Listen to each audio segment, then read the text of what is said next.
is what you got for me.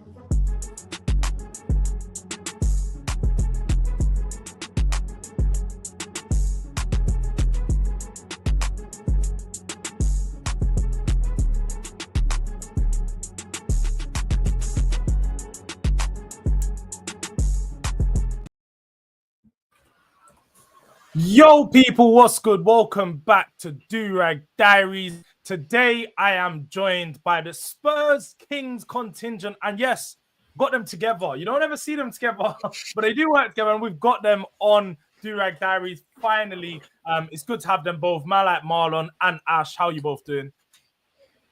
Big up, brother. Well, go on. We good? Yeah, bro. I'm well, Listen man. to the chat. Listen to the panel as well. Big up, Marlon. Yeah, man. Let's have a show, man. Let's do this. Let's do this, man. Yeah, man. Let's do this. You got the Kings on, royalties on. So, let's roll. We're here to dive straight into everything Tottenham. But before we do any of that, people, make sure you are subscribing to the channel, supporting the mandem. Not only me, always supporting Spurs Kings as well. The link is in the description for them, but I'm also going to put it in the title just to make that a little bit easier. You can't miss it. And we're also going to be redirecting straight after this show into the Spurs Kings show for the rival show. It's the rival show tonight. So make sure you stay tuned for that. But look, let's just kick it off. Spurs at the moment. First of all, who's happy with the window? Let's just start there. Are you guys happy with the transfer window thus far? To be fair, same old, isn't it? Do you know what I mean? It's no different to any other transfer window. If I'm being real about it, it's no different. You know what I mean? Did I have hopes and dreams? Yes. Do I have nightmares? Yeah. Yes. I've got nightmares. And right now, it feels like hell. I'll be real. But it's not, like I said, that I ain't used to, innit, to be fair. So we saw the PR that went in, obviously with the whole Vinay changeover. Then obviously we got the news of the naming rights, money. And then there was meant to be some next influx of money as well, blah, blah, blah. Things were meant to be different. I'm still waiting, to be fair. So, yeah, I mean, the one thing I would say that was slightly different, in my opinion, was when we did the Kuda still, and then back to back, out of nowhere, we did the MGW thing. I was surprised. I was like, okay, maybe it is changing, you know what I'm saying? And it felt like Christmas, can't lie. I thought it was snowing, but then reality kicked in, you know what I'm saying? I think we're the first team to kind of I don't know. I don't want to put that word. I don't want to say bottle, but yeah, the first team to to kind of stop the here we go, and a David Ornstein bomber, isn't it? So it was like, yeah, only we can do this, man. But listen, the window's not done, so all we can do is wait. Obviously, I think the last thing I'll say is PSG's coming up, and I know Frank said that he wanted his players in before, PSG's happened. So, I can only imagine what's going through his mind as well, because I guess he wanted his players in before that important game. But yeah, man. Walla, what you said? Do you know what? I'm not as upset as everyone else. I got to look at it like this. If we had the window we have now and there was Morgan Gibbs-White was on in there as well, we'd all probably be sitting there laughing. So for me, the Morgan Gibbs-White signing is the only signing that's probably different. I wanted Paulinho in before Gibbs-White, so I wanted that number 6. So I'm looking at going. I always knew there was a problem with the front three. Tel and Odegaard look like they're going to be given a chance to play on that left and cement it. So look, everyone told me Frank will come in and coach the players. So I want to see him coach the players, unfortunately. It's a good point. And that's why I'm not going to sit there. Look, I'm not happy with Solanke or Richarlison. I don't think they're going to suit this style anyway. But I think even if we went and signed someone else, I think them two are going to be a bit of a problem. More Richarlison than Solanke. I think Solanke will score goals. But I just kind of look at it and go, who knows who's going to come out of the woodworks this season? And that's the thing I'm thinking of it. Until it happens, until we start kicking some footballs around and we start getting some points on the board, then it's time. I haven't been completely happy with the window, but this is Spurs. This is Spurs, so this is the window I expected. And I said weeks ago that the way Tottenham act, and everyone was like, "It's all changed. It's all changed. It's all changed." I was like, "No, it hasn't changed. It hasn't changed." The Gibbs White thing threw me off for a couple of days, like everyone else. But as soon as it was dead silent and nothing else was going on, I went, "Nah, this ain't happening. This ain't happening." But look, it is what it is. But I want to see us start. Look, I think we said this yesterday. I think defensively we're going to be sound. It's always going to be going forward. So we're not going to. I think we're going to see a lot of what we saw under Conte at the beginning, and people ain't going to be happy. But if we're not losing games, which I don't think we will, I don't think we'll lose as many. I think that's when we'll start to see.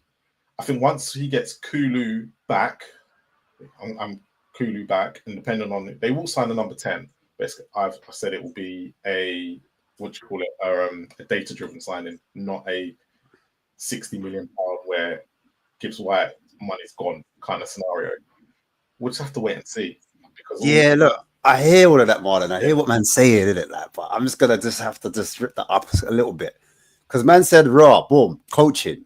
There's only so much coaching can do, in my opinion.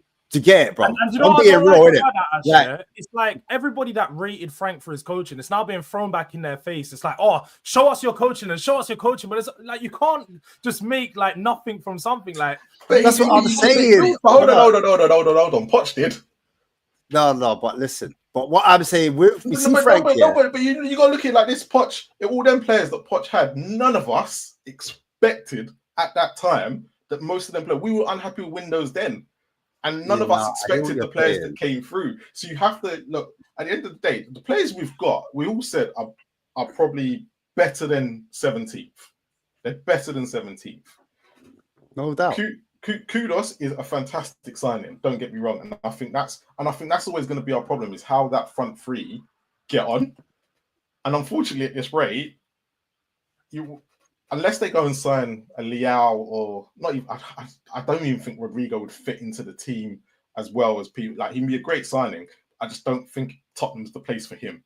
I think it would be a big culture shock and everything if he came to Tottenham. I get everything outside the thing, but coming to play for someone like Spurs is different from playing for Real Madrid. It's not the same kind of step when you're stepping backwards in that kind of scenario. So for me, it's kind of like, we do need I'd rather them go out and get a left winger that's going to be really elite, but I don't know how Tell's going to get on. Marlon, I hear you, but the whole Poch comparisons, it's mad cute, isn't it? You know what I'm saying? I think the league was way different back then when Poch came through. Do you understand? I think right now it's a different landscape. We're in a different stratosphere. The animals, the money that's being thrown around, it's a different beast. And even if you look at Frank, when you're talking about Frank's Brentford, his front three scored over 60 plus goals. You know what I'm trying to say? Yeah. He come to Spurs, that front three ain't gonna be scoring. The only player in that front three that we all knew about was Tony.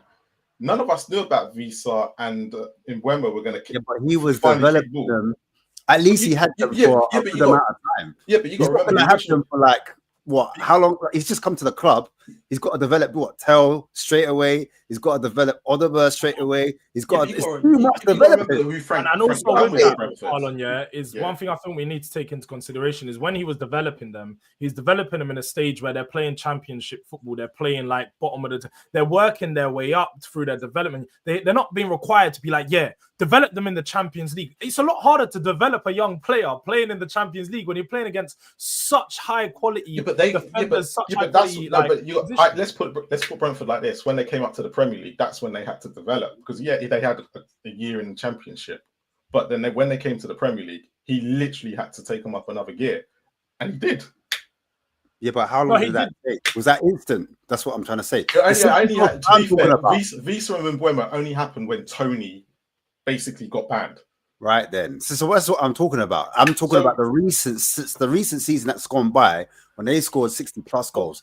They weren't doing that from the get-go, from the jump. When they jumped into Premier League, but they only had Tony at the time, didn't they? Tony was the one that was scoring all the goals. who's to say Solanke? Because we're not. Let's not question it. Who's to say Solanke doesn't start scoring when he comes back from injury?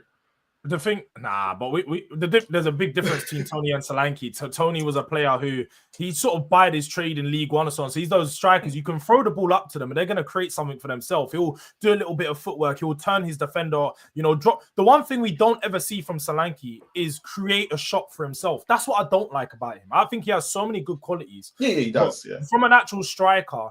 He's never creating for himself. He's never dropping on the shoulder, trying to beat his man and shoot. You never really see him do these things. And that's where my concern is. He doesn't seem like a guy that's hungry for goals, like a Tony was. Tony wanted goals. He's arrogant to the fact that if I don't score a certain amount of goals, I'm not happy. I feel we need that type of hunger in our front line. And we're missing that. We don't have anybody that's hungry to score goals.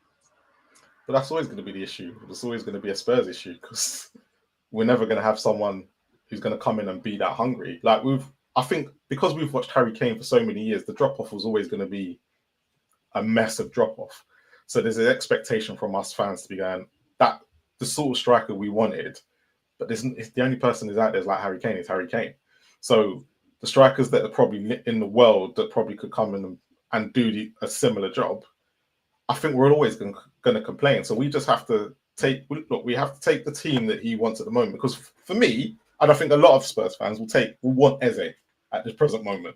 He is probably the guy that we all want. That will be the one that will move the needle.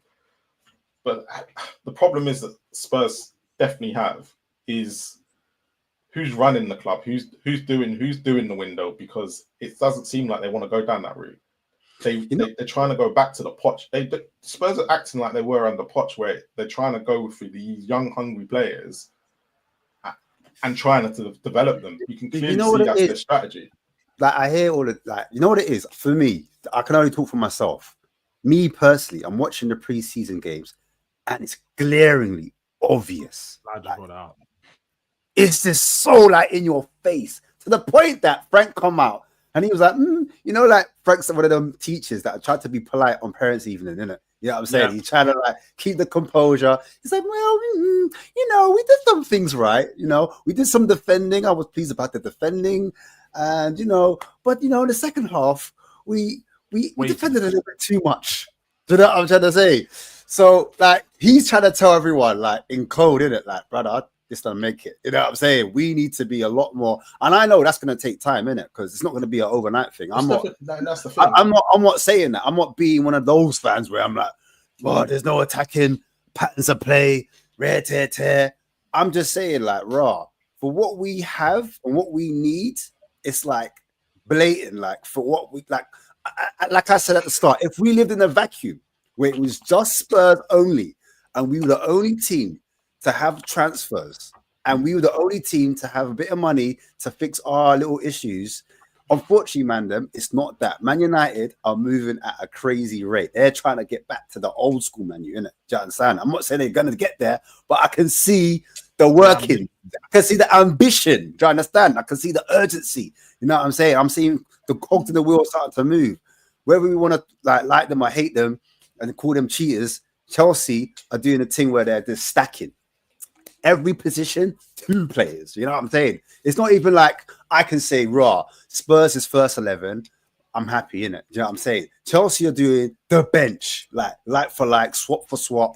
No backups, it's straight competition. Boom, boom, boom, boom. That's Chelsea, innit? And that was a team where bare people weren't really rating them. Chelsea, they're going to flop there. That's 2 teams I've already mentioned that people weren't rating last season, Man United and Chelsea. And I'm looking at my team thinking, raw, are we not part of the big 6 cartel that everyone's talking about? Do you know what I'm trying to say? But we're not, because Daniel Levy basically said the other day, there is a hierarchy and Spurs have to stick to it. He has to go. No. Let's be real. What he said was that there's a food chain. We already knew that there's a food chain in football. Yeah. But the thing is, you have to understand your food chain. What we've been seeing this window is Newcastle not understanding their role in the food chain, trying to punch above their weight and then holding a heavy bang back in the face every single time. Yeah, but we understand our role in the food chain, and that's where I think, you see these reports about Rodrigo. No, I don't think we're moaning about it though, because I feel like we're asking for players in certain positions, but we're asking for a certain type of player, because we're asking for a certain type of player at the moment. And I think what it is that basically Spurs are waiting until all the big clubs have made their move, and then we'll go. But that's where the problem is, though. And that's where, when people talk about this Morgan Gibbs-White deal, I feel like the problem with the Morgan Gibbs-White deal wasn't that Spurs didn't get it done. Like, there's not a problem with Spurs not being... We can't control Marinette. We can't control Gibbs-White. And quite frankly, we can't control all of that stuff going on behind... On to the next one. Next one. But that's the problem, Ash. It's how we... I don't get why people think we're going to be different. No, but it's the planning behind that. Why are we going in for a player, putting down £60 million, and then wait. Then once that deal gets rejected, we should have had someone else lined up instantly. We should have had the next one lined up. Whilst, especially, let's have it right. That deal was in like stalling for 2 weeks. They had 2 weeks to plan for a new player, new signing, and it never happened. And it still hasn't happened. Wait. There's one thing saying this is Tottenham. There's one thing saying this is Tottenham. This is who we are. Like, this is how we move in it. You know what I'm saying? But it's another thing as a fan. Do you understand? We are fans of the club. Yeah. And so when you see things like this going in, you're gonna be a little bit like frustrated, isn't it? Not again. Do you know what I'm saying? So like for me, all right, cool. I'm not building myself up like that though. That's the thing. No. And that's where I'm at, because if you start building, look. If I was to get frustrated, I've been frustrated with Spurs for years, but it's kind of when Spurs haven't changed and nothing's changed, and we sit there and we laud Levy for what he's done over the last 25 years, then you're going to get the same results. You're going to get exactly the same procedure. He hasn't gone anywhere. Things might have changed behind the scenes, but he's still there. But I'll be honest. I don't like, as much as we can blame Daniel Levy and we can keep doing that. We're going to continue to do that. I feel like that is a bit of a cop-out in a sense that we know Daniel Levy is involved in the transfers, but let's be honest, when it comes to actually picking the list of players and targeting of players, he's not going to be involved in that. He'll be involved once it comes to, so how much money are we spending on that player? Then he's going to come involved and probably mess things up. But let's have it right. But he's employing those people.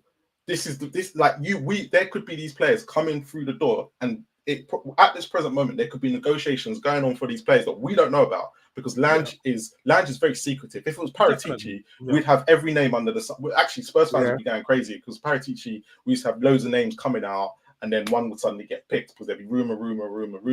But as you've seen with Lange over the last 2 years, it's literally 2 days before, and we'll know. Because but the thing is, those players, I at this present moment, I'll tell you now, and I guarantee you that the negotiations have been happening for the last 2 weeks. But the problem is they haven't come out yet, because there's been no acceptance of this. There's been none of this. There's been none of that. Like Paulinho the other day, when they said they've been talking to him for 2-3 weeks. But why would it take 2 to 3 weeks to get a deal like that done? That's what the problem is, Marlon. But that's when it falls to the. Yeah, but this is the problem. So when they started talking to him, like you just said, who does it fall to when it comes to the money side of things? So they would have gone, here you go. Can you go negotiate this? It has taken 2 or 3 weeks for Levy to go and get the best deal, and this is what he's always said: the best deal for Tottenham. So that's why it's taken so long. Look, all of that. Yeah, listen to that. I'm saying, boom. Man's got a Supercup final, yeah, that we ain't been in game of our season, right? And I'm saying, what can we not move a little piece quicker and have a better chance of us competing in that final? I'm not saying like we're gonna go win and do damage or whatever. I'm just saying, can we not bring 1 or 2 players that are gonna have the front three is not really where it needs to be? Can we not address that? Like when we go into that match, we've got a fighting chance. Because right now, Maddison's gone. You know what I'm saying? The even Solanke, he might feature Thursday. He might feature Thursday, and then by Wednesday he's ready, innit? But you know what I'm getting at? Because that front three was still a problem. It was still an issue. So you're telling me that whole season they hadn't had like scouts sitting down, having meetings to say, look, this is the areas we need to identify. We know Son's going. Do you understand? We know we want, like, he's because his farewell game's going to be against the Europa Cup final. He's got the trophy. Let's start looking at the real targets from early. So when we go to that Super Cup final and there's no Son to get, we can have someone. When they went back to training, what was the story that was coming out of Tottenham? Frank wanted to look at all the players. We So, knew that. so, We knew so, that. so there's the massive, there's the massive delay straight away. But they'd already bought Tell. We all know Tell is Son's replacement. No matter if we like. No, Marlon, don't say we don't know that. Do you have some information that we don't? Because I didn't know that, and I damn sure didn't sign up for this shit. When the Spurs, I'm looking at Spurs. Come on. So, but now, I didn't sign up for no Tell replacement as Son. No. I didn't sign up for that shit. I said Tell replacing Son. Are we going to make the same mistake? And the centre back, there's no left winger in that. Ali Gold's told you he's the mouthpiece. Ali Gold has told you full stop. They want a 10 and they want. No. I don't know if you actually saw though. Ben Jacobs did clarify that. So what he did say is that Spurs are they're looking to sign a 10 that can also play on the left. Yeah. And to be fair, let's be honest, that was always briefed to us. Wait, Ash, that was briefed to us back in May. We was told this in May that we were looking for a multifunctional forward, and Eze fit that perfect mold as to why we was looking at a player like Eze, because he played in the centre and he also played on the wing. That's why we wanted him. But now we know Eze's out. Now we know Eze's out the question. Or are you still got hope for Eze? I don't know. No. I've let go of that one. I was going to ask you, so what positions do we focus on? What position is the focus for you guys? Because obviously, it's going to be that multifunctional 10 left. Let's stay with the functional 10. Let's do this. Come on, let's focus now. Yeah, focus. Who is that? What does that look like? Please tell me. Who is that? You said Eze is no longer available on the market. Who is that? Oh wait.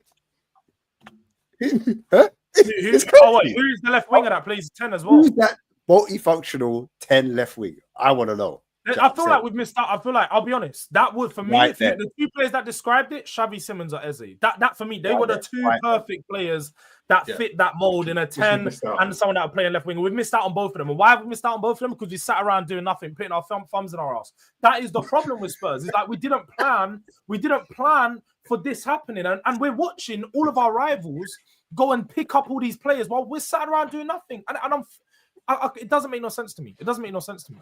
Well, obviously, we have to see in the links, I suppose. Yeah, but apparently, when people look at it, they would say, when they go, what people, let's take what we've won over the last 25 years, what we've been doing. Some people sit there and say that the top 5 are not our rivals. It's people, what are Newcastle doing? What are Villa doing? What are all those Brighton doing? It's like, when you actually Villa, I've just bought Guesson. Yeah? They just bought Guesson, innit? From Nice. They're doing their thing in the dark, bro. You know what I'm saying? Yeah, but like we are. We don't know what we're doing. Newcastle, obviously, been rejected by everybody. This is another one. I forgot about him. This could be another option. Wait. Kang Lee is the 10 and right wing. He's not 10. He does play on the right, but we can make it work. He's the right winger, and we can make it work. We can make it work, man. You can put it on the left sometimes. No, but let's be honest, though. Let's be honest, though. Looking at the forward positions, if you did have to prioritize one, where are you? Because let's be honest, like Marlon said, we know our club, yeah.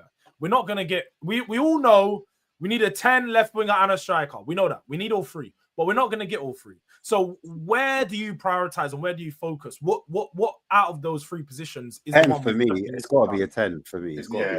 Madison's injury is a big blow. Because do you know what it is? Like when we're building out, we need someone that's going to connect defense from attack. It's as simple as that. That's why we look so like lost. And that's why we're not building any sustainable attacks and we're just getting pinned in all the time. So we need someone that can get on the ball and just literally move it from A to B. And I don't mind if it's via passing or ball carrying, like whatever you want to call it. I don't mind because everyone's bang on this. Oh, we need a pass. There's different ways to break lines, isn't it? Do you understand? And I'm looking at players that can carry that. Eze's that guy in it. Eze, if we got Eze's not really a passer. He's not really a passer though. If you look at it, he's not really a passer. He can pass, but he can carry, he can dribble, he can beat his man. Do you understand? So that's what I mean. That's why I'm pointing that out. Because some people will be pissed. Eze, he's not what we need. Nah, brother, shut up, innit? Yeah, Eze's fine. No, it gets me mad, bro. Because people do that on this passer. Go on, sorry. No, you're making a great point. There's obviously, and to be fair, I had this. Me and E had this argument. Sorry, I quickly just forgot. Big up to a gal for the raid as well. Big up to a gal for the raid. Big up to you, my bro. I stole your colors. You know, you lost 2 of your preseason games. It's just a friendly, but I stole your colors. We represent. Hey, should we take Smith Rowe Fulham? Bro, do you know what's crazy?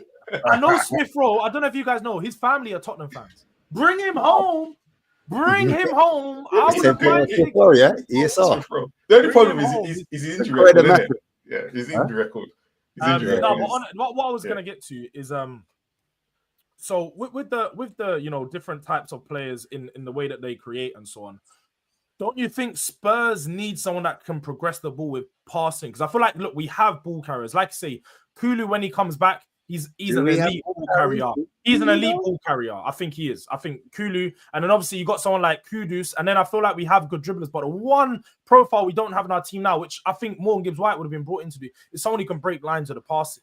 And Maddison could do that, but he's not going to be available for the next 9 months. Without Madders, we've got nobody that can make line-breaking passes. Bergvall at times, but again, we can't rely on Bergvall to do that. So don't you think that we need somebody that can, move the ball around and have some good tempo?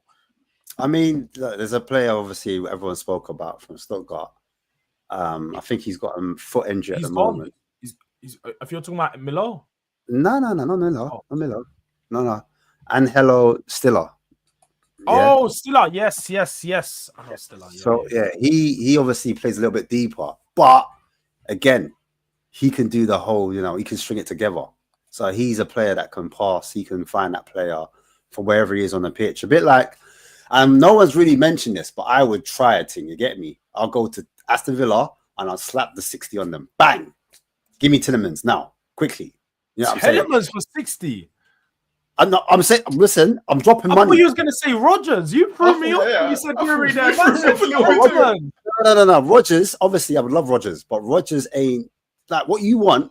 He's not like. He's not a line-breaking passer. No, line-breaking passer. Because I would say go back to Ramsey though. The ball carrier, yeah. Do you think they'll go back to Ramsey? Because Ramsey was the guy that they were interested in. They said they're not getting in for him. That's what they said. So So that's why I was like, look, boom. Tielemans for me, like in terms of like win that ball back, he can carry, he can pass, he can do it all. You know what I'm saying? I'm taking Tielemans. I'm taking him. That's me personally. If that's what you want, a ball player, and that's the reason why I made that point at the start. I was saying, boom, I don't mind a ball carrier because the ball carriers we have aren't elite at ball carrying or dribbling, whatever you want to call it. 1v1. I do get it. Yeah. Yeah, I'm saying they're not elite. I know what you're saying. We've got not in the middle of the park, but we do in the wings. Yeah, but that's what I'm saying. We need someone in the middle of the park that can break the lines, and there's more than one way you can break lines. Do you understand? So I feel like the replacement for Maddison needs to be so much like Maddison, who can break the lines and pass. Because I just feel like when it comes down to progressing the ball and opening it up. At the moment, that's just where we are weak. I get what you're saying. If we had a ball carrier, then I just can't see how it would work in this team. I can't see. I personally think we're a transition team. That's why. I think you might be right, and this is why I want to see some Premier League games now. I think because the friendlies have shown us as much as they can, but they're not going to show us exactly until we play a Premier League side how we're physically going to play. So. It's one of them. I wouldn't be too mad if they waited a couple games in to go, actually, this is what we preferably need. I'm not going to be too mad about it. It is fair, and I'm not mad at it, but at the same time, I do feel like if we go into the season, we're not prepared. We've got big games early on. I think Arsenal's 4 games in. What we're going to end up doing, and what we have been seeing, is we wait till then. All the best players get picked up. I know, but not even just taking away from those games. I feel like when you look at it, it's like all of the best players get picked up before then. So the players we get left with are the scraps, and mainly the ones that most clubs don't want. Like, yeah, you can still find a few good players, but right now, let's be honest. All of our targets and every good target out there is getting picked up, like just constantly. We've seen all of our Jarrell Hater. We heard that we inquired for him. He's getting picked up. We've inquired, like we're just Inquirer FC. We're still inquiring for players, and I don't get how in the 6th of August you inquire for players. Still, you should know how much a player costs. Go put in a bid. Go and agree a deal. Try something, because right now it seems like we're being counterproductive. We're being counterproductive to our own season, going into the biggest game of our season next week, and we've only signed 2 players, and one of them probably ain't even going to start because Paulinho's not even had he's had his first training session with the team today. So it's like, are they even going to be prepared for that game? we don't even know what style of football we're playing. We've been forced to be a transition team at the moment, and I feel like that isn't what Frank wants, but that's how we're playing because ultimately the attacking fluidity just isn't there. It's not there. But to be fair though, just going into that Super Cup final, PSG are going to be in their first week of training, and we've had 3 or 4. We should be slightly a bit more prepared than them. I get they're a good side and everything, but they're not a week's worth of training after coming back from America and having the Club World Cup. We should be able to give them at least a game. If we get smashed, mate, we should be getting smashed in the first week of training that they've had. I don't know, man. I just look at the quality they have in terms of like, even on their bench, Barcola obviously has been linked with Liverpool at the moment. If that deal doesn't get done for Newcastle's my man, innit? Isaac, yeah. But look, I'm just looking at Kvaratskhelia by himself is a problem. Do you know what I'm saying? Doué, who we wanted on his day, disgusting. Do you know what I'm saying? Dembele, yeah, he's gonna run amok. So even if they're not like super sharp, you're still gonna have to deal with that kind of. You're still gonna have to deal with it, but it's gonna be a lot easier dealing with it next week than it would be back end of September or October when Look, you're right. Listen, at the end of the day, Aston Villa, they gave them like a hard time. Do you understand? They gave them a run for money. So I'm not completely like saying like, raw, we're gonna get swiped to the floor of them. Even Chelsea, they did their thing and they won. Do you know what I'm saying? And that was, but I just think against Chelsea, they weren't really interested in that. I don't know. I felt like I don't think that's fair, man. I don't think that's fair. You don't think so? You don't think when you watched it, you think they were a little bit off? I looked at it and I was like, yeah, I think Chelsea just completely battered them. They were thrown off by it and they generally didn't know how to combat it because I don't know, as the game got on, Chelsea started to get more and more chances. And then they're committing so many guys forward. They just kept struggling with that direct. I don't think they were used to seeing Chelsea play long balls direct down the channels. It was just causing them issues. It was upsetting to watch Chelsea do that because you clearly could see Chelsea went with a plan and it worked. And you could clearly see that Chelsea are moving like forward in steps. And you're like, crap, they're actually going to be quite decent next year. And with the signings now, especially they're making like signings that fit the team now more than what they were doing before, where they were just throwing a lot of players out here, there, and everywhere. And if Maresca gets another season, he looks like he's doing bits for them. And I think that's why a lot of our Spurs fans are worried because Chelsea and Man United were Chelsea were a problem last year, but are they more close to the top 3 than what they were before? Are Manchester United going to be anything different? We don't know. Man United's one of them. You just don't know until they start kicking ball, and then about October, November time, we'll see whether they're going to be as strong as they're supposed to be. But they're making the right signings. You can see they're making the right ambitious signings. But with Spurs right now, we're looking at going, well, we finished 17th. Our squad's probably 8th or 9th at best, that we said last year. And have we really made an improvement on that? And I think that's where the problem lies right now, is that we just don't know. We really don't know because Frank's so early in his tenure. Is that we're just guessing. I think it's fair to say we've improved, but we haven't improved enough, innit? Kudus and Paulinho improve our team. There's no doubt about it because they're both starters. Like, to be fair, let's be honest, it's probably a better window than we had last season already because we got 2 starters this year. Last year, we only signed Solanke as a starter. All the rest were bench players. So already in that sense, it's a better window. And it's 2 established players as well, not as young. And yes, Brian Youngsters is brilliant, but you've got to put them around players like Paulinho and Kudus who have played in the Premier League, who have done things week in, week out. And it's probably, I'd probably say we probably just need one more. So I'm looking at it. Well, we had one starter last season and we finished 17th, but that's not fair. I'm not going to do that because we did have a lot of injuries. Do you know what I'm saying? And I think with those injuries, with our team fully fit, I say we move back up until that top half. Do you know what I'm saying? If we've got a working centre-back pairing with a back 4, full-backs, with Frank obviously setting us up in a different way defensively, it's just that I know that goals wins games, and I'm like, where are those goals coming from at the moment? Because even though, you're right, Paulinho, he's the defensive addition, so that reinforces that defensive thing I just said. But going forward, we've already added Kudus to the mix, and he's coming off obviously a 5 goals he scored last season. But to caveat that point, I do know he was played out of position. He was on the left.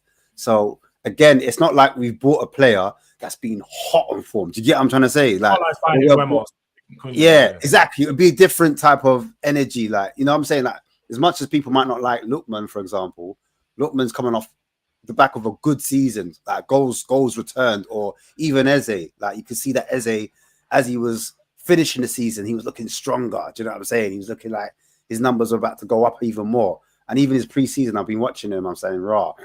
That's a player. When you get them in, I'm saying, all right, cool. Even if Kudus has had a bad season, and now we're trying to say, look, this is a proper position. At least I know Eze or a Lookman or another left-sided player, they've got goals in them, and hopefully that should marry up, and that would make us tick a bit more. Do you know what I'm saying? But yeah. Yeah, no, that's I think you make a good point in it about Kudus, like, and buying a player hot off a big season, it would have been a lot better. And we have to probably buy Kudus' time to see if he actually gets back to that form, because you need to believe yourself. You need to get that belief back in yourself. He needs to play himself back to enjoying the football, playing on the right hand side, get into that, you know, feeling of creating, scoring. But more than anything, I feel like he needs somebody to combine with in that final third. And right now, we're missing that other piece for him to actually really link up with and become that danger. But just taking it back to the Super Cup and how we prepare for that game, because obviously in the friendlies that we have seen, we've started with just a varied not formations, varied players in different positions and varied lineups. How do you think we should set up for that game? I suppose for the PSG, what midfield, what back line, what's the setup? What are we thinking?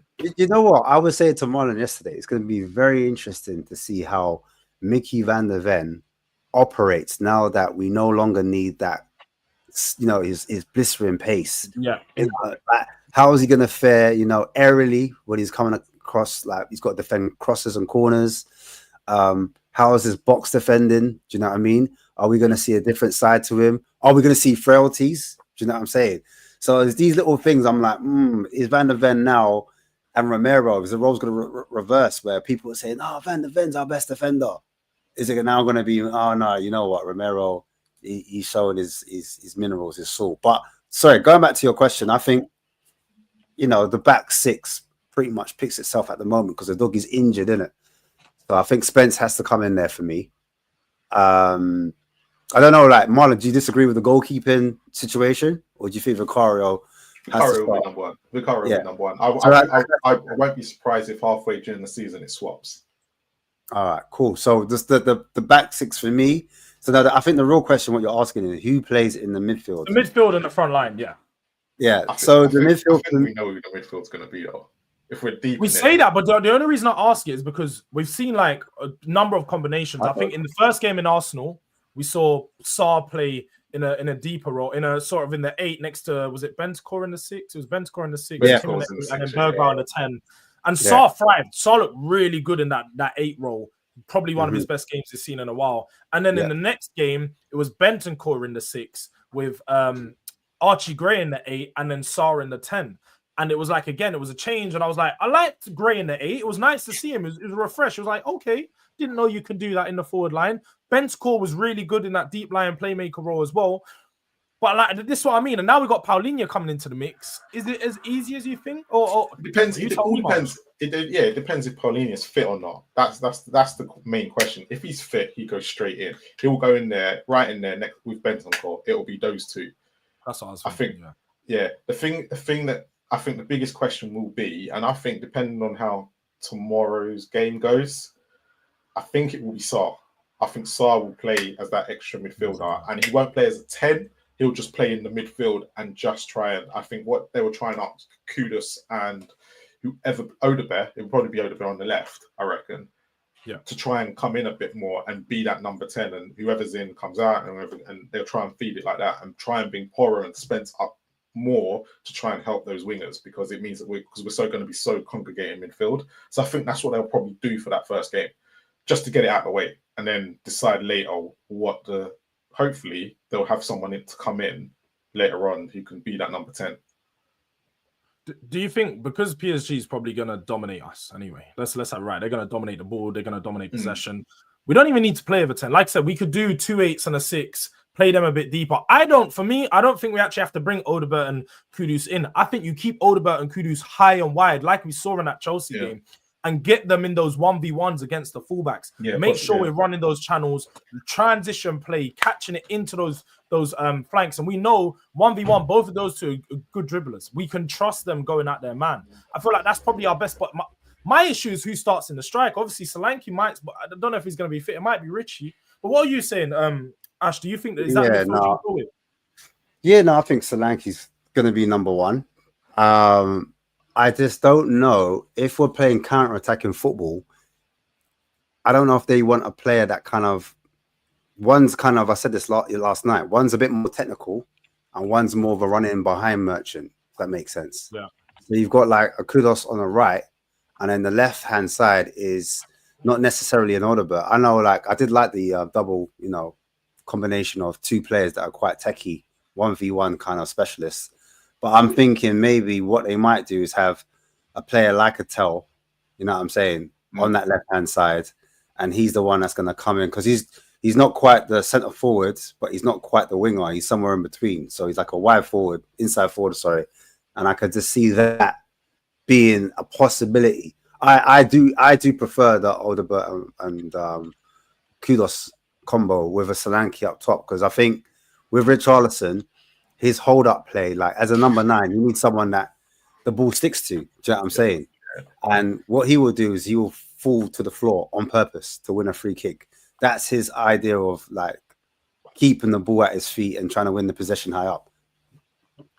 That's my opinion personally. It's not your opinion, it's a fact, Ash. It's fine. It's a fact that we've all seen. He thinks he's doing hold-up play because he wins a couple fouls and he thinks it's good, but it's shit. It's you're losing the ball and you're slowing down the game constantly. Yeah. So for me, I'm saying, I think they're going to put Solanke there. And I think that's even when they even tried Tell there, to be fair. I saw Tell in the last game against Newcastle. They tried to put him as a centre forward. That's how I knew Richie was in a bit of a trouble, if they're trying to put Tell there. And like, I think the manager, like Marlon was saying earlier, he wanted to see everyone. Do you know what I'm saying? He wants to see everyone in their position, see it with his own eyes. Remember, was it Ali Gold or Ben Jacobs? Ben Jacobs said he had watched the whole season with his team in it. God bless him. Sorry, he had to go through all of that. But he obviously watched it all through to analyze and get a good understanding of where the players, where they're going to be, who profiles, how and what. And I think he's going to look at the cards he has been dealt, and then he's going to move accordingly. Do you know what I'm saying? As opposed to what, Andrew's like, this is the philosophy. This is my way or the highway. Do you know what I'm trying to say? He will look at, all right, cool. Odegaard's good at this. Tell's good at this. All right, Dansol's good at this. You know what I'm saying? And he will move accordingly. I look at the opposition and think, this is how I'll play. And if he needs to change it, it needs to go to a back 3. You never know. I wouldn't be shocked if sometime in that second half he could revert to a back 3 at times. Do you know what would have been interesting to see if he never got injured? How Solomon would have played his part in this, because he's a dribbler, and I think they wanted to see him, but the problem is, I don't think they wanted to see him because he didn't even get considered for the team, didn't he? No, he got injured. He got injured within a couple of days into pre-season, so he couldn't go on tour. So it was all done before our first game. He got injured, so it was and they said, because he was saying that he wasn't going to go back to Leeds because Frank had said he wanted to see him, but he got injured within the first few days, as per usual, and it was all done. So again, he's in. Once he comes back to Spurs, and can you trust that though? Yeah, can't trust that. So it's kind of like, he just needs to be gone now. Right. I heard it was political.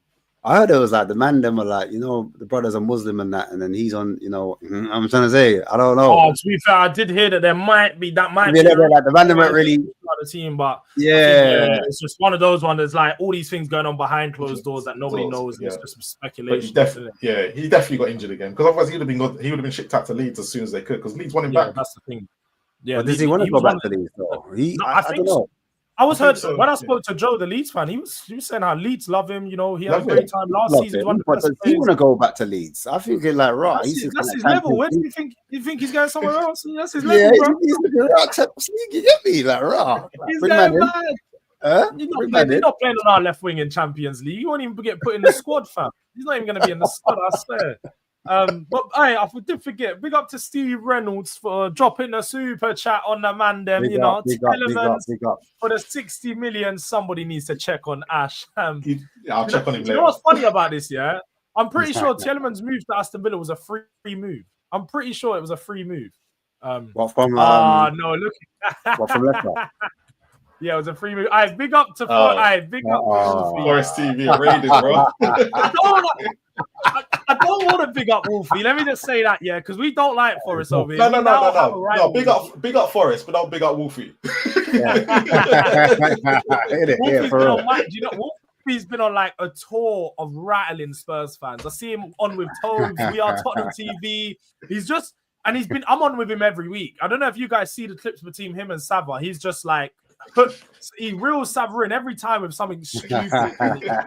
He's just he's on a roll right now. I'll give it to Wolfie. He's on a roll right now. Big up to him for the huge raid. Appreciate it, my bro. Big time. The Greek father. Do you know what? One thing, Wolfie, and all you Forest fans inside, let's just clarify something. You won, yeah, with the transfer. But you've won no preseason games. So keep Morgan Gibbs working. 0 wins in preseason. Dark times. Is one goal in it?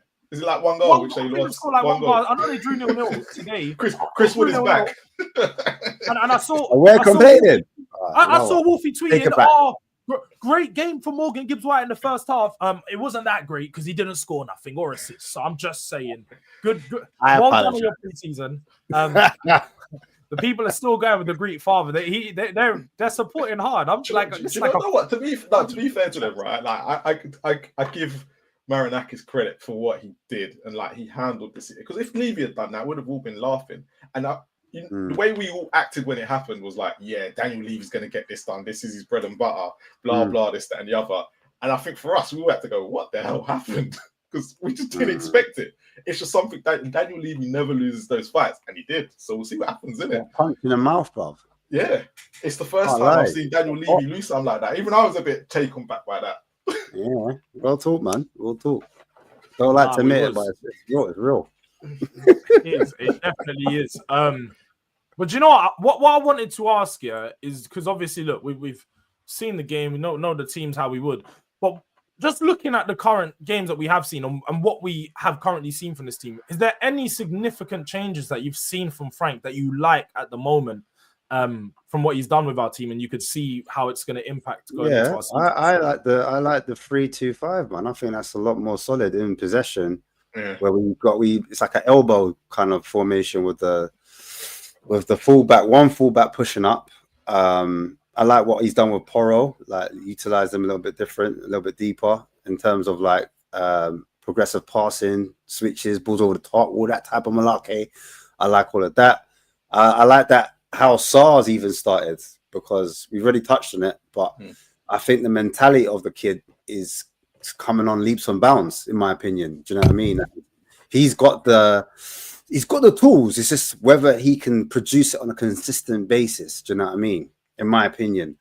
What else do I like? I like the fact that he looks at the players, and as I said before, he won't try to put a square peg in a round hole. What I mean by that is that he will look at the profiles and he will like look at the opposition and he will say, look, maybe this will work for this particular scenario. So that really for me is him being more detailed. Even like what some of the players are saying. The players, I think Johnson came out and he was like, he likes what they're doing with the attacking team in terms of the setup. They're making them look at other players in their squad and say like, Raw, what do you like about this particular player? Do you think you could take something from him? Do you know what I'm saying? And they're all giving each other feedback. And he's saying, Rob, my man Cochrane, he's really doing bits in terms of like trying to help them improve their finishing. Do you know what I'm saying? Or their attacking play. So small things like that, I'm pleased about. Do you know what I'm saying? Obviously, you still want to see more. But yeah, that's my little takeaway from Frank so far, man. Just to add on to what Ash was saying, because a lot of what he said is spot on. But I like the way we are set up defensively right now. I like against Arsenal. Like I'm gonna take that as that was probably the most of a game that I've seen in pre-season, it looked like a proper game. But even against Luton and against Reading, look, even against Wickham to a certain extent, we looked solid defensively. We looked like we weren't going to get beat. But what I've liked in pre-season, which is going to be really interesting, it goes back to what Ash said about Van der Ven. I've really liked how Danso has been in the system, and especially when he's played next to Romero. And I think they could be the two. And I think, I don't know if I said this on yesterday's show, I would not be surprised if at some point that Van der Ven goes at left back, creates the free, so when he comes in, and Porro will be the one that goes up, like what he was trying to do with Udogie in the first couple of games before he got injured. And that could be interesting. To be fair, I think Mr. Big up to Alex, box office. We were speaking about this yesterday on Boardroom Talks, and he went mad for a second. He was going, Danso should be our captain, but that was all in the. He jumped out. You know, he makes a big statement. Then his underlying points, he sounded a bit good afterwards. He was just like, so Danso should be our captain. I was like, wait. Goes around about. Let's go around. And then get to it, and he's like, oh, but if Van der Ven goes left back, Romero and Danso could play centre back together, and it'll probably look a bit more stable, a bit more narrow, and we can go into that back four system like we did with Mourinho when you had Sissoko playing at right back at times, and you have someone tucking in whilst the other one just bombs all the way forward. Because I looked at Van der Ven. Remember those last 2 games of the season before where he was playing left back and how he was so effective down that left hand side. It might be something that Frank will look at some point, because you don't want to burn out Spence and Porro, where they were completely burnt out last year to a point where towards the end of the season, I don't think Porro's games were just being at 6 out of 10s, and Spence, after had such a great start, even he started to go, because we literally used them at every moment, and there's going to have to be a point at some point we're going to have to make sure that we're using. Because I know Ben Davies is still here, but I've got this strange feeling we might lose him on deadline day to Wrexham. That's just me. That'd be nice. Bring me the money. Bring me the money. It's positive. And you know what? It's funny because I know Elijah put it straight in there. Ben Davies at left back. But it was concerning when Frank did mention that Ben is still an option at left back. Were you guys concerned when you heard those? Yeah. He's mad slow, bro. And I reckon. But you think he's waiting for? And we saw him against Radu Arsenal, and he was poor. Yeah, but you think he's waiting for Radu to come because he's going to use him as that. Again, he won't put him up as much as Udogie. He will sit and stay. So it's like to play that free that we've been seeing. So for 6 months, maybe.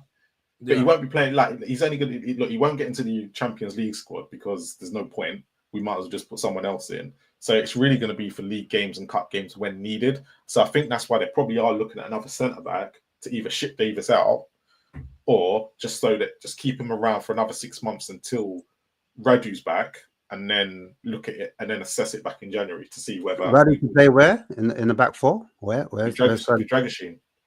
Dragoshin to play where? So he'll wait for him to come back and play centre back because again he can play right back, can't he? As well, apparently. So what? When you play, you're playing who? Where? But Dragoshin with who? Who's he partnered with? Or you're saying Dragoshin right back? Is that what you're saying? Or yeah. Dragoshin to come in right back, and then Spence or whoever can go left. So it depends, isn't it? Because he's going to rotate it so much. Dragoshin right back. But Ben Davis is only there to be. The reason why I'm questioning it is because I'm like on the ball. I've seen him like he's the one. Free. Yeah, so he's going to sit back a little bit more, isn't it? So you're asking him to do the spray thing, the progressive ball, because that's what he did against Man City, if you remember right. Yeah. So you're asking him to do that type of role. Is that what you're saying? In that back three where he sits a bit more, and then the other fullback bombs on. Okay, cool. Yeah, I'm cool with that. That makes sense. Yeah. No, it does. I think it could be an option. And to be fair, when you look at Van der Ven playing in that role, I think it'll be good. But when you talk about Dragoshin, and this is where I've had a bit of confusion as to why, Spurs, because we've been seeing and we've also briefed that Spurs are looking for an experienced centre-back.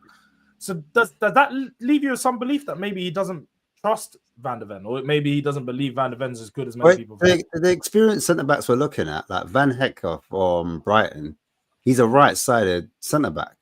And then the player we were linked to as well was Graham. As well. Yeah. And there's quite a few centre-backs. The ones that we were looking at, Zabani from Bournemouth. right-sided centre backs. I know Marlon's It's thinking a the bit back free. three, but did no one think that maybe Romero doesn't sign a contract? Does that not enter anyone's head? Romero's not signing a contract. He's ready. He's So then if he's not signing a contract, then they're looking for the successor, no? Is that not what people thinking, or am I moving mad? It'd just be a surprise for Spurs to do some forward thinking a year earlier. That don't make no sense to me. Like, You're right. I've never heard my club. How unusual. It'd be unusual. Yeah, but that'd be brilliant. You're right. You're spot on. But then Yeah, again, it's then we're stuck in a bit of conundrum as well, because it's like, why are we spending the money on someone that we're not going to need for a year when we need a number 10 and a left winger and a striker and a central? Like, we need all these other positions. This is why I'm questioning the whole We're not Romero scoring thing. goals. We're not losing games. Yeah, but that's why, that's why, man, I was 22 defeats. Yeah, no, I was questioning the whole. I know we'll find out soon enough, because we'll see who's captain in it, because he's going to have to name a captain soon, because he's holding out. He's holding out, yeah. He's holding out on that bit, like who's going to be the club captain. And I thought it would have been done, dusted. After that, I think we'll find out this weekend. You know who I think it might be? And this is an outside shout, but I've seen his comments regarding Bentancur, and he rates him really highly. He said he's one of the best players. I think Rodrigo might be. I think Rodrigo might be our captain, and I wouldn't be mad about it. I think under Frank, in a good midfield structure, I think Bentancur goes up another level. Like, we've seen him under play some top football. But one thing I will say though, he also hasn't signed a contract.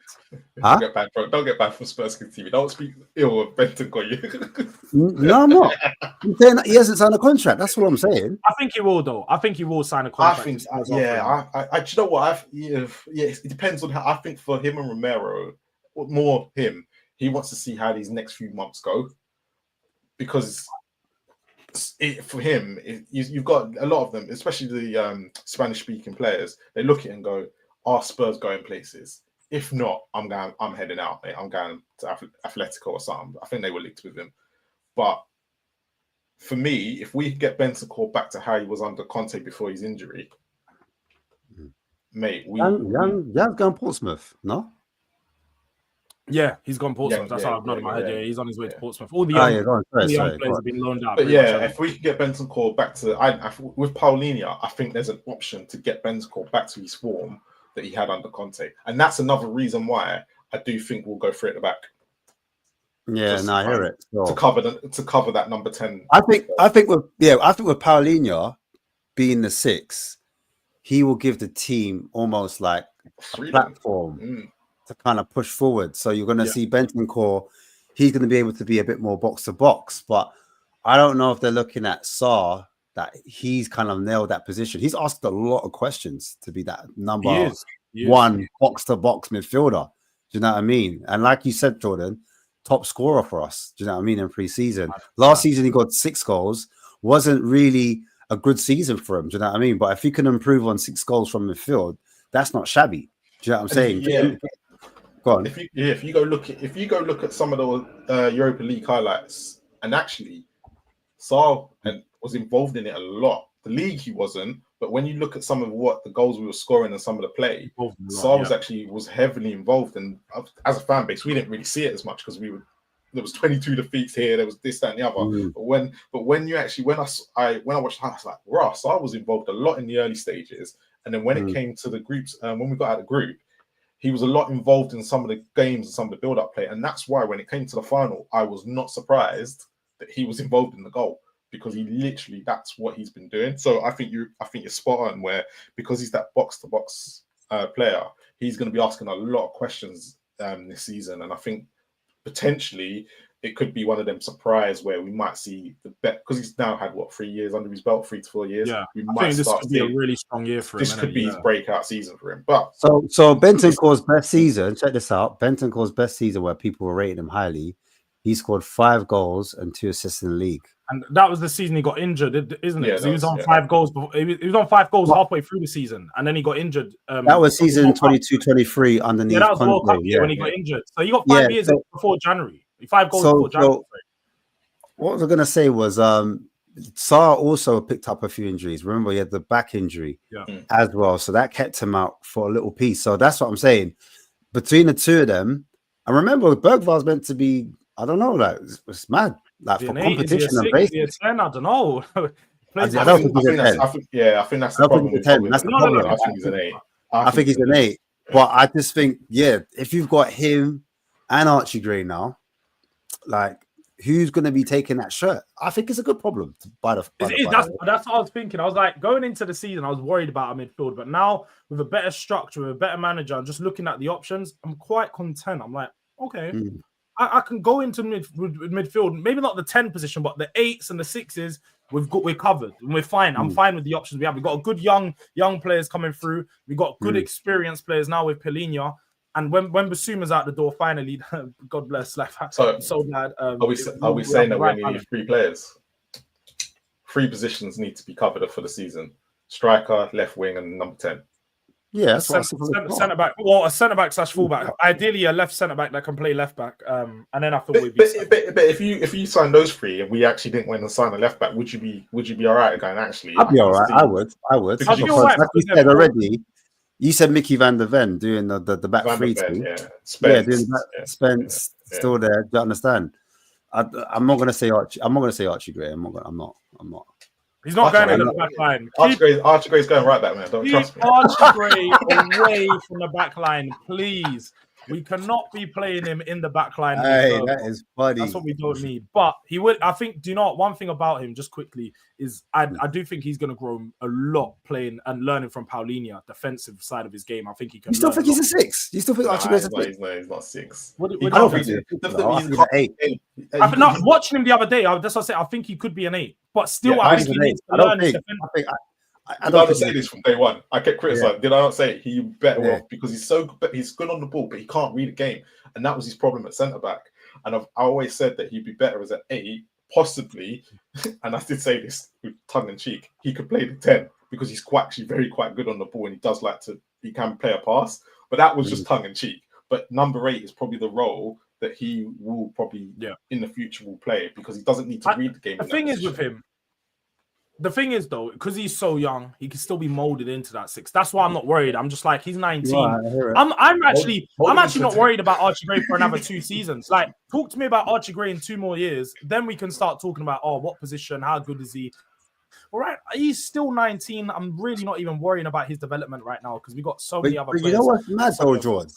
I don't know if you want to believe the rumors, but we were looking at a player from Barcelona. Casado. Right then.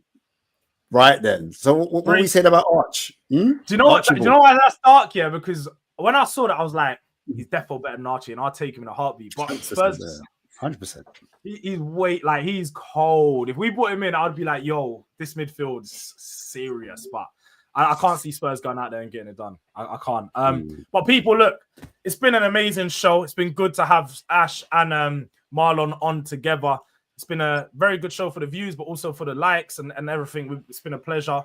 What I am going to do is send you guys over to Spurs Kings, where they're going to be doing their rival shows. So you're going to see more from Marlon and Ash and their guests. Make sure you smash the like button on your way out. But more importantly, make sure you're subscribing to the channel. We're on the road to 4K. You know, we're trying to get up there. We're real close to 3.4, so need your support to help us get there. But yeah, man, make sure you're supporting me, support the man them. And yeah, man, look, I'm going to send you guys straight over. So they're going to start their show literally in a minute. So stay right here. Don't go anywhere, people, because they're going to get started. Don't go anywhere. Don't go anywhere.